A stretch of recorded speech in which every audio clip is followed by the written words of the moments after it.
बड़ी बड़ी प्रार्थना करने की ज़रूरत नहीं है। लंबे समय तक जब तक हमने अपने पिता को जब तक हम नेचुरली नहीं ना सोचते। नेचुरल क्या होता है? जो आप अपना 24 घंटे कर रहे हो, ये नहीं कुछ समय के लिए कर रहे हो। मैं 2 घंटे प्रेयर कर रहा हूँ तो वो मैं नेचुरल नहीं हूँ, वो मैं प्रेयर के लिए बैठा हूँ, पर्टिकुलर एक वर्क कर रहा हूँ, वो स्वाभाविक नहीं है। वो स्वाभाविक नहीं है, वो एक टाइम बनाया गया। स्वाभाविक क्या है? जो आप हमेशा के स्वभाव में रहते हैं। तो हमारा हमेशा का स्वभाव ही प्रार्थना है। हम स्पेशल प्रार्थना के लिए नहीं बैठेंगे, पर हम बैठते हैं, वो बात अलग है। वो बात अलग है कि वाकई मैं भी बैठता हूँ, प्रेयर्स में बैठता हूँ अपने, हाँ, और हमें बैठना भी चाहिए। लेकिन जो हमारा बाकी का जीवन है उसमें से वो फ्रेगनेंस आनी चाहिए, पिता की उसमें से फ्रेगनेंस आनी चाहिए। औरों के लिए नहीं, अपने लिए आपके आ जाए, यही बहुत बड़ी बात है। जब आपके अपने लिए अंदर आ रही ना, आप अपने हिसाब से आपको लग रहा है कि परमेश्वर आपका इस्तेमाल कर रहे हैं। आज हमें मंच की जरूरत नहीं है, हमें हजारों करोड़ों की जरूरत नहीं है। आज अगर वो हमारे सामने नहीं है तो वो परमेश्वर की मर्जी है कि वो नहीं है। और जब वो होंगे तब भी परमेश्वर की मर्जी होंगे, क्योंकि जो जितना पचा सकता है ना, परमेश्वर उसको उतना ही देते हैं। प्रभु कहते हैं किसी को 1 दिए, किसी को 2, किसी को 5,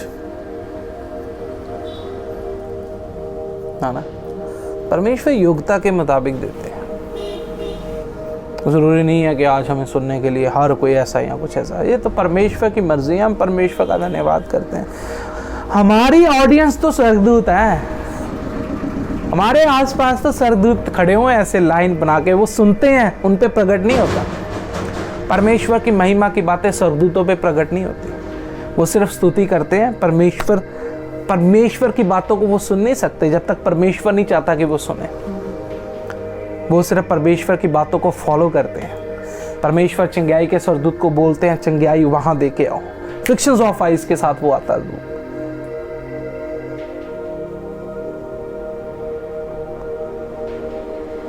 वो हमारी बातों को सुन के वो आनंदित होते हैं, वो खुश होते हैं, महिमा करते हैं।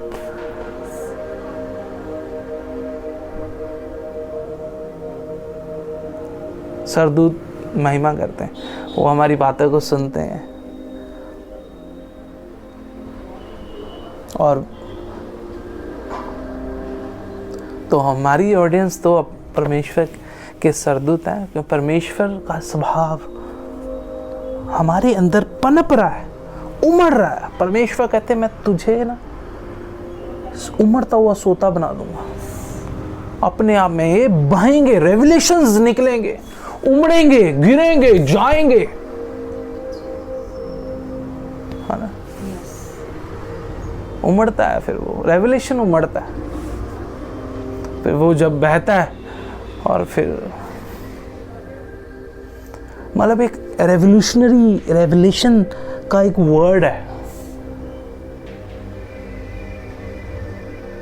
रेवोल्यूशन का एक वर्ड है, एक दुनिया है। रेवोल्यूशन में एक ना कामनेस है, एक शांति है। आप समझ रहे हो ना? रेवोल्यूशन में एक ना शांति है। लोग स्पेशली आपने देखा होगा, कई बार लोग म्यूजिक सुनने जाते हैं, कोई सूफी म्यूजिक सुनने जाता है, कोई कंटेम्प्रेरी सुनने जाते हैं, कोई सोलो सुनने जाते हैं, कोई फोक सुनने जाते हैं, है ना। क्यों? उनको वो पर्टिकुलर चीज़ में आनंद आता है, वेव्स आती हैं अंदर से, फीलिंग्स आती हैं। ऐसी रेवोल्यूशंस की वेव्स है, फीलिंग्स है। रेवोल्यूशन का एक आनंद है, वो एक जानकारी ऐसी है कि वो आपको तृप्त कर देती है। रेवोल्यूशन आपको तृप्त कर देता है, वो एक उमड़ता हुआ सोता है, वो आपको तृप्त कर देगा, आपको उस पर आनंद आएगा, सुनने का आनंद आएगा। रेवोल्यूशन का मतलब ये नहीं कि कोई ऐसा रेवोल्यूशन होगा कि भाई आप बर्गर खा लो, ये खा लो, वो खा लो, ये सारी संसारिक बातें हैं। रेवोल्यूशन ऐसी होती है, वो आपकी आत्मा को तृप्त करता है, वो आत्मा की खुराक है। आत्मा को वो ले जाता है जहां से वो आई है, आत्मा को वो परिपूर्ण करता है, आत्मा का भोजन होता है। आत्मा को वो समंदर दिखाता है जो पानी से भरा हुआ नहीं है, अनुग्रह से भरा हुआ समंदर, आशीषों से भरा। वो आपकी आत्मा को दर्शाता है, दिखाता है, और वो उससे परिपूर्ण होती है उसके रेवोल्यूशनरी एनवायरनमेंट में बैठ के। परमेश्वर के रेवलेशन ऐसे प्रकट हो रहे होते हैं बंदे पे, और उसको सुनते सुनते फिर वो बंदा तृप्त होता रहता है। जब वो रेवलेशन सुन रहा होता है तब भी उसके ऊपर कर्जा होता है, जब वो रेवलेशन सुन रहा होता है तब भी वो बीमार होता है, लेकिन वो बीमारी, वो कर्जा उसके समरण में नहीं होता, उसके समरण में आनंद भर जाता है। और ये सब इस चीज का आनंद नहीं ले पाते, इसीलिए ये पृथ्वी है, वो स्वर्ग नहीं है। स्वर्ग में आप आनंद लोगे। आत्मा की खुराक परमेश्वर का वचन है, परमेश्वर की वाणी है, परमेश्वर के शब्द है। आत्मा उससे तृप्त होती है, उससे आनंदित होती है। परमेश्वर की हजूरी में आत्मा आनंदित होती है। परमेश्वर स्वर्ग में एक स्तुति भी एक स्वर्गदूत है।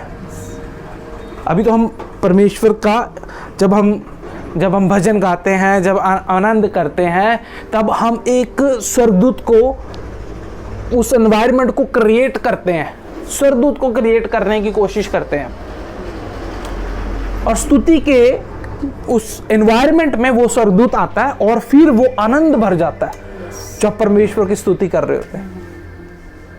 वो स्तुति का दूत परमेश्वर ऐसे उतारते हैं, फिर वो शब्दों पे उतरता है, उस एनवायरनमेंट पे उतरता है, और फिर आप देखते लोग महिमा में भर रहे हैं, इधर गिर रहे हैं, उधर गिर रहे हैं। वो इसलिए नहीं कि वो गा रहा है वहां पे, इसलिए नहीं है।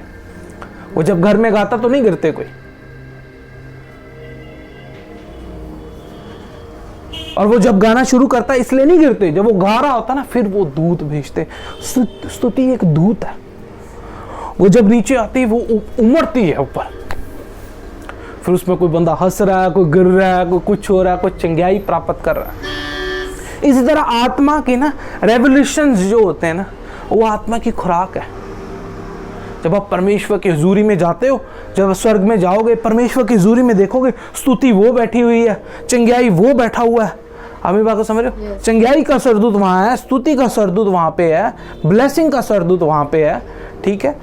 ये अमीर बनाने वाला सरदूत यहाँ पे है ना। ये वो वाला सरदूत है, ये अनुग्रह का, ये शांति का, ये प्यार का, ये स्तुति का, ये संगीत का। संगीत एक सरदूत है वहां पे। जब वो नाचता है तो संगीत निकलता है। संगीत वहां बजाया नहीं जाता, इंस्ट्रूमेंट नहीं है वहां पे। अभी जब मैं ऐसे करूंगा ना, ये मेरी आवाजें हैं ऐसी। जब वो दूत, जब वो स्तुति, जब वो संगीत वहां पे परमेश्वर के, वहां पे जब वो अब उसकी प्रेजेंस होती है ना, फिर वो आवाजें निकलती, विनाएं निकलती हैं, तुरियां निकलती हैं, तुरियां फूकी जाती हैं, फिर वो आनंद आता है। और वो जो जॉनर है ना, परमेश्वर कहता है यहाँ ये तुम लोगों का असली घर है। यहां पे तुम्हारी आत्मा को बर्गर की जरूरत नहीं पड़ेगी, कोई लग्जरी गाड़ी की, लंबोर्गिनी की, मर्सिडीज की, उसकी जरूरत नहीं। वो संसार वहां पे जहां पे हो, वहां पे लो, वहां पे लग्जरी एंजॉय करो, कोई प्रॉब्लम नहीं है। यहाँ की लग्जरी कुछ और है, आप लोगों ने कभी सोची भी नहीं होगी। वो रेवोल्यूशनरी, वो परमेश्वर कहता, वो तुम्हारे चित्त में भी नहीं चढ़ी होगी, तुम्हारे ख्यालों में भी नहीं आई होगी। एक तुम उत्तम सोच विचार करते हो, वो जो उत्तम सोच विचार है ना, वो भी वो नहीं है जो परमेश्वर ने आपके लिए रखा हुआ। परमेश्वर कहते हैं मैं तेरे लिए वो करूंगा जो तेरे ख्यालों में भी नहीं आया, तेरे चित्त में भी नहीं चढ़ा। दानियल को कहा बस इतना बहुत है, कुछ बातें अंत के समय के लिए, ये अंत का समय है। और ये वर्ड्स रेवोल्यूशनरी वर्ड्स हैं। ये बाहर आते हैं और डिमोनिकली ये उनके लिए खतरा बन जाते हैं। और ये उतना ही आपने देखा होगा ना, जैसे एक परमाणु बम बहुत खतरनाक है, लोग डरते हैं कि परमाणु ना चला दें, इसलिए एक देश दूसरे देश के खिलाफ नहीं जाता। इसी तरह ये रेवोल्यूशनरी वर्ड्स हैं, इससे डिमोनिक स्पिरिट डरती हैं कि ये कहीं बाहर ना पनप जाए, ये बाहर ना आ जाए, और ये बाहर आ जाए तो बड़ी गड़बड़ी हो जाएगी, इसलिए ये बाहर नहीं जाता। क्योंकि परमेश्वर के कंट्रोल में वर्ड्स है, रेवोल्यूशंस परमेश्वर के कंट्रोल में, वो उसकी मर्जी से जाने देता है। क्योंकि एक रेवोल्यूशन ऐसा है, अगर रेवोल्यूशन बाहर आ गया तो दिन में अंधेरा हो जाएगा। क्योंकि रेवोल्यूशन कहता है अंधेरा हो तो अंधेरा हो जाएगा। रेवोल्यूशन यहोशू को कहता है, यहोशू के सूरज को रुकवा, यहोशू कहता है रुक, वहीं रुक जाता है। रेवोल्यूशन से सूरज रुक जाता है, उधर चांद रुक जाता है। रेवोल्यूशन से समुद्र दो भागों में हो जाता है। क्योंकि वो रेवोल्यूशन नहीं है, वो एक डेंजरस चीज है। इसलिए परमेश्वर उसको ऐसे व्यक्त नहीं करते, क्योंकि इसका एक अपना स्ट्रक्चर है। तो हम परमेश्वर का धन्यवाद करते हैं, प्रेयर करते हैं, और बड़ी बड़ी प्रेयर मैं भी करता हूँ पर्सनली, यहाँ वो, और उसके खिलाफ नहीं है, वो बहुत अच्छी चीज़ है। लेकिन आपका प्रेयर के लिए भी एक विश्वास, मेरा ये विश्वास है, पर्सनल सबके होते हैं अपने अपने। पौलुस ने कहा तेरा अनुग्रह ही मेरे लिए काफ़ी है। परमेश्वर के अनुग्रह में सब कुछ पूरा होता है। परमेश्वर का एक अनुग्रह पूरी सृष्टि को और पूरे ब्रह्मांड को चला सकता है। सिर्फ परमेश्वर का अनुग्रह, तो हमारे कामों के लिए उसका अनुग्रह ही काफी है।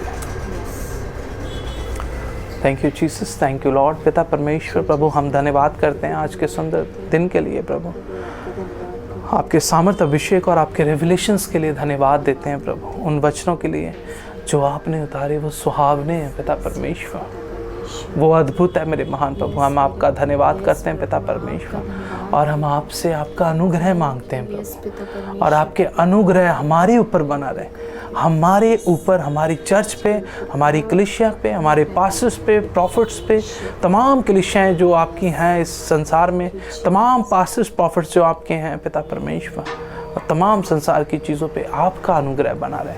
तमाम आशीषों को प्रभु आपके प्रिय पुत्र यीशु मसीह के पवित्र नाम में मांगते हैं। आमीन, आमीन, आमीन।